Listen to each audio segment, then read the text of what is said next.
word to word what it is. As we know, tissue is what you all said. It is a group of what? Again say.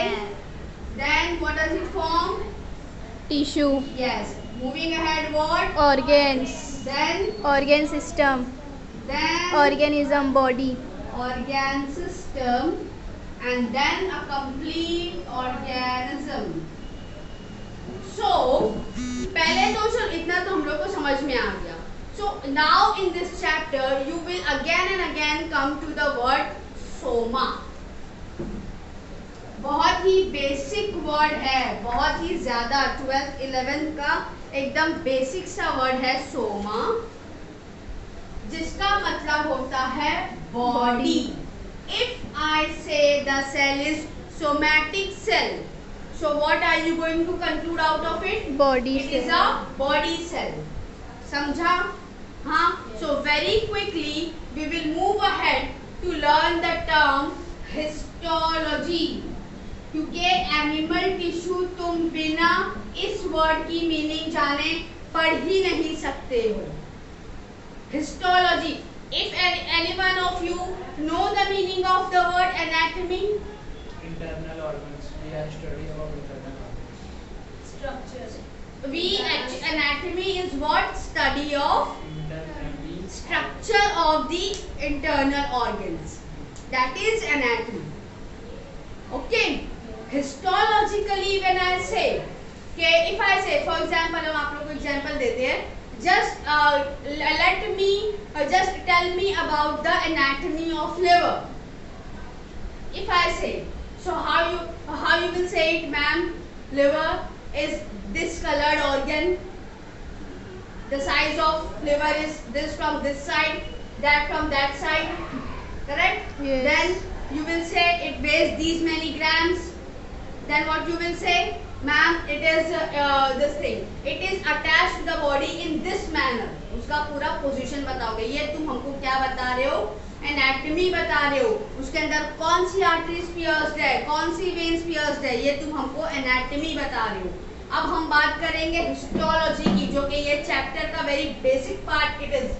तो histology वो होता है जब तुम कोई organ के part को, टिश्यू को, टिश्यू या सेल, उसको कट करके स्टेन के साथ with proper treatment under with the chemicals, you study that particular specimen on what?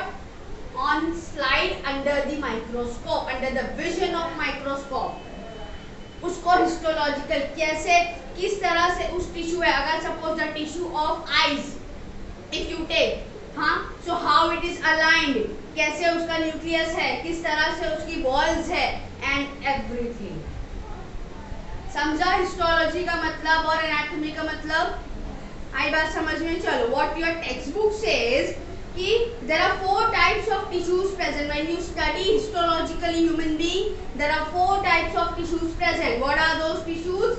Epithelial tissue and what? Connective tissue and muscular tissue and nervous tissue. ये पूरे 4 तरीके के टिश्यूज प्रेजेंट होते हैं बॉडी में. क्या था पहला वाला?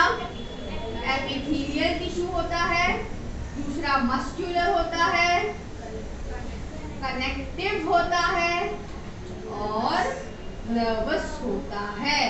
Let us take an overview of all this and then after taking the overview we will go in detail कि ये क्या बोल रहा है.